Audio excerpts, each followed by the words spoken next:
Mouta Massi, bringing you the latest happenings in dancehall and reggae music.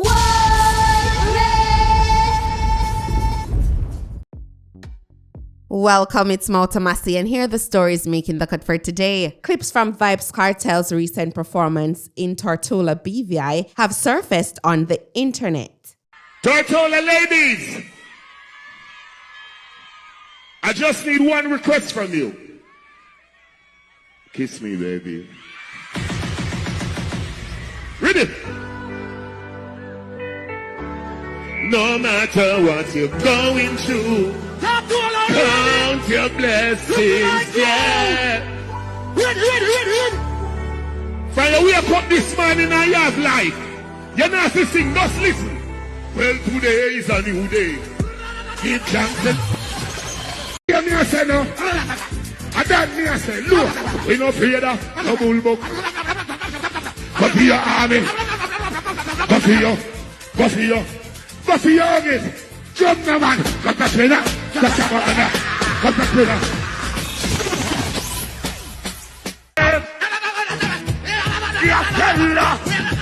The 6 months. We never go with them Chinese. No, boy, not the big one. The Akela. We never go with them. Hey, how we make an a bill mark. Nobody like number 6 yard. Down to down. The whole you could have keep right. When Pinkwall posted the clip with MC Nuffy, Scatterbarrel was in the comment section saying, "It was a vibe. You had to be there to appreciate it. Can't hear the noise from the audience, so I understand why folks viewing the clip will think it's annoying. However, it was far from." One MC Nuffy, fire emojis. Someone said, "No bother do your PR work. Uno know no fix up Nuffy round a back after the show." Someone else said, "No, Nuffy ruined a lot of the songs with him bag of noise. You heard him louder than Kartel. It was the whole show Nuffy did a go on so." Somebody come and said, "Dirty scatter, it's your mother." Another one said, "No doubt about it. A lot of audio and other wireless services utilize things like beamforming technology to filter out undesirable sounds, noise. This is why artists and their handlers need to curate quality content to share on varying media and social media platforms. From our vantage point, this looks like rehearsal." Another person tagged Sketa and said, "After Freedom Streets, Maca Diamond is the only one I saw gave the best reviews, saying Kartel need a band and some backup because I don't know what y'all doing as grown men. Nuffy have the thing like gimmick now. Y'all gotta do better for Barclays." Another person left a comment saying, "I didn't watch the performance, but from this very short clip, it appears the MC's intent was to bring a vibes to the performance. I could be wrong, but like I said, I wasn't there and I didn't watch it." Scatter responded to her by saying, "You got it right and it worked beautifully. However, this clip was taken from the streaming service that does not provide audio from the crowd, only the microphones. So it will seem as if the MC's overdoing it when he's actually moving off the crowd's energy. You had to be there to understand. Big up MC Nuffy." Here's Billboard producer Kemar McGregor giving his take on Vybz Kartel's performance. Let's be honest and fair. This is what Jamaica really doing to kill every other artist's career, to push one or to embrace one artist. That performance I saw was a disaster. That don't represent what is dancehall and reggae music. It's embarrassing. Reggae and dancehall is not hip-hop. And even the hip-hop artists, them, when they perform on their tracks, the vibe is way better. Let's be real. The artist is a good recording studio artist. The artist is not a live performer. And a lot of people who in this industry are not surprised by what they saw, because they all know that the artist is not a live performer. Kemar McGregor captioned his video by saying, Vybz Kartel is a recording 39 studio artist, not a live performer, but Vybz Kartel is the best lyricist in the reggae industry. Dancehall and reggae is not hip-hop. Where is the live band? Kemar McGregor, Billboard King. Malidon is being labeled a scam artist by this promoter from Trinidad who goes by the name of Kyle Yardy. He's a part of Classic Kings promotion. He's responsible for bringing all the big names to Trinidad first, like Raja Wild, Kraft, Valiant, and even Chronic Law. Apparently, the event called Naked Foam was from last year, August. However, Malidon and his team cancelled minutes before leaving, no other choice but to cancel the event and to refund everyone's money. However, according to this promoter, Malidon and his team refused to refund their money. Malidon, Tamika Reynolds, and Automatic Records. Right? So these people would have collected my down payment, right? Which is half of the fee. They cancel on me. Yeah, they cancel on me. 3 days before the event, they call and say the artist didn't want to come. It's alleged that somebody put 500,000 on his head. You know who want to kill that dirty boy, that dirty head boy? 500,000. They lie themselves because, mind you, 2-3 months right after that, they was coming to Trinidad to do an event for somebody, right? So, you know, it was just about a lot of scam. Them is not dancehall artists, them is scam artists. Malidon and his team, Tamika Reynolds, and Automatic Records, right? Nevertheless, so I said I'm going to make this video for all my fellow promoters and supporters and friends, right? Because my boy had called me in Antigua and tell me he partner going and bring them for a birthday party and whatnot. I said, well, yeah, them organizing to pay me, so they say, because right through here they go pay me. Then they send from my bank account information, then they say they go pay, up to now they ain't pay. So I want to bring it to light. I want all the promoters, I want to blacklist them, first to begin. I will personally reach out to all my friends too, who is promoters in the region and internationally. Right? But I want to blacklist them because you see, this is shoppiness. You can take somebody money, income the show, and then after, don't want to send it back. Mrs. Star published a story. Portmore toll go still looking for her shoe. They say if you pass the Portmore Causeway Bridge, now the Portmore toll road after midnight, you might see her, a woman dressed in full white, standing still by the roadside. Me never know a dopey story still I tell. But anyways, Portmore Massive, I need you to come in the comment section for this one. You ever see that dopey there yet? All we want to know.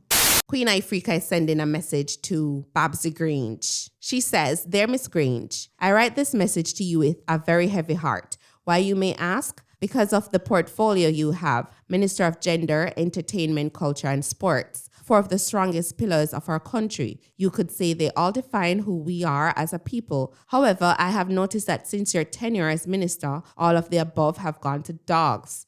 Gender.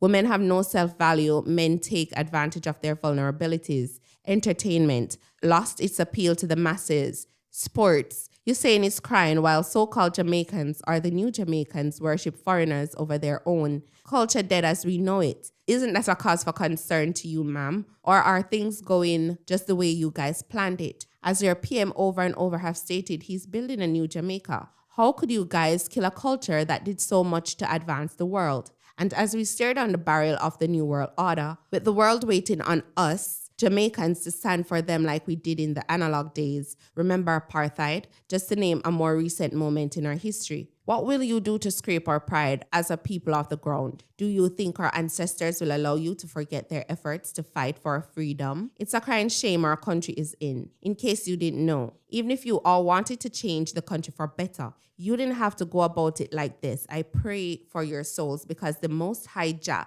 is not pleased at this time. Respectfully from my fingertips to your ears. I could say a lot more, but I leave it here for now and continue to watch you all destroy what God created. This island we all love. Well, Massive, who agrees that something needs to be done and be done promptly? Massive, drop your ideas in the comment section below. Some Jamaicans are still calling their fellow Jamaicans sellout. Craig Butler had this to say. Cavaliers FC is not my friend, not my favorite club, and for sure Speed and I don't get along. But I went to the National Stadium and I went to support a Jamaican team and a Jamaican coach playing in this game. What I saw was shocked me. I've been to so many games all over the world and I've never seen a team, a home team, cheer for the opponent that much, dressed in the opponent's gear. Listen, we can respect Messi, we can rate him, he's the number one player in the world, one of, because there's Cristiano. But the fact is, you cannot. We need to develop our own pride. As a footballing nation, we're not that far off from Miami, Inter Miami. We're not that far off, or the players are not that bad. We actually need to start to believe in more in our players, more in the potential and the capacity to grow. We need to stop selling ourselves short in terms of transfers and where we send our players. We need to work hard on the development because the natural ability is there. And we need to start recognizing that pride in our nation goes beyond fan worship. We should have all been there to support Cavaliers in Cavaliers gears or in Jamaica gears or in nothing at all. But definitely not in Inter Miami gears. And we would never be able to go to an Inter Miami game and see the people of America in Jamaican gears cheering for Jamaica against Inter Miami. You would never see that. Start to believe in ourselves as a nation, as a footballing nation. I've been trying for 20 years for you guys to get it. We can be much greater than we are. And if you ever doubt it, look at Usain Bolt. Look at what Leon is becoming. Yeah? One day, I still believe that Leon will be one of, if not the best player in the world. And if not Leon, then it will come up one of the other boys coming up. But we have to instill that pride in our country. Instill that belief. Instill that faith. And it comes not from just the federation or the clubs, but the people of Jamaica. Stop breaking down everybody. Stop ridiculing the Craig Butlers or the Speed or using it as a means to argue. Give supportive comments. And try and let's see how we can build this nation's football. Anyway, one love still. Me wait for whisper.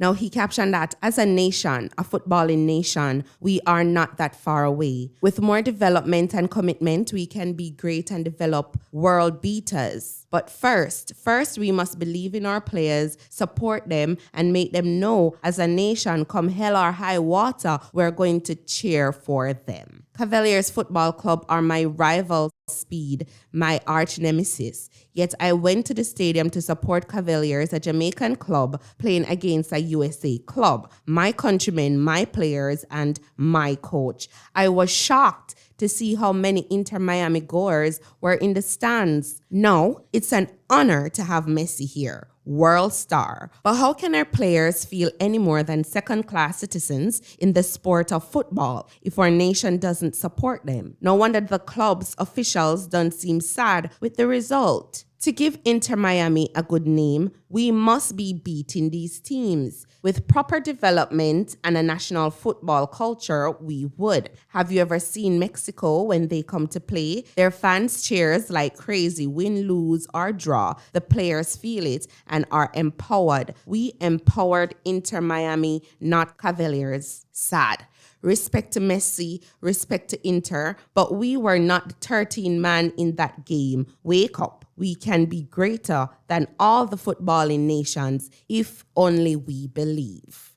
Ding Dong, on the other hand, posted a picture with Massi and captioned it, "Delighted to have the god of football on our national pitch. Big up to Code Speed and his Cavaliers team who made this possible and for playing such a good game for us. We are very proud of you and that you made history. The number 27 on the Cavalier team should get a call for the national team if he's not yet on it. To the people them that's talking negative to us celebrating our favorite football player, which might be a once in a lifetime opportunity for some of us, on our fellow way, one world Massi." Okay. Which side on the pan massive? Let me know in the comment section below.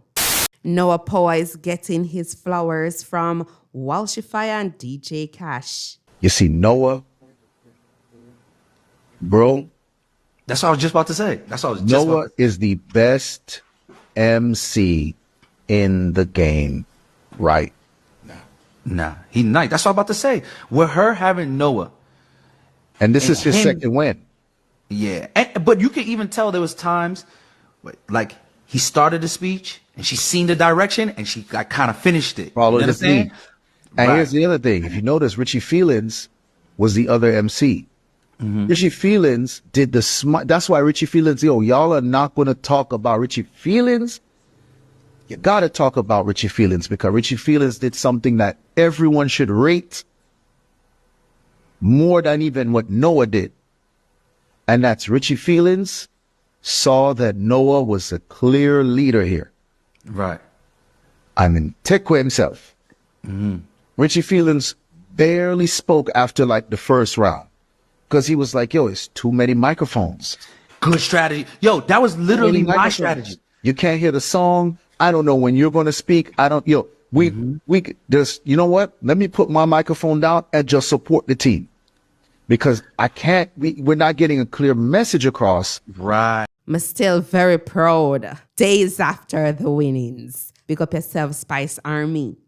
Veteran journalist Owen James has passed. Want to take this moment to send prayers for all his family and friends. Walk good, Owen James. So that's it for today, Massive Montana. Big up on a nice clean self. Enough love, enough respect. Blessings upon blessings upon blessings. Positive vibrations going out to the Massive. I'm Mouta Massi. Magan.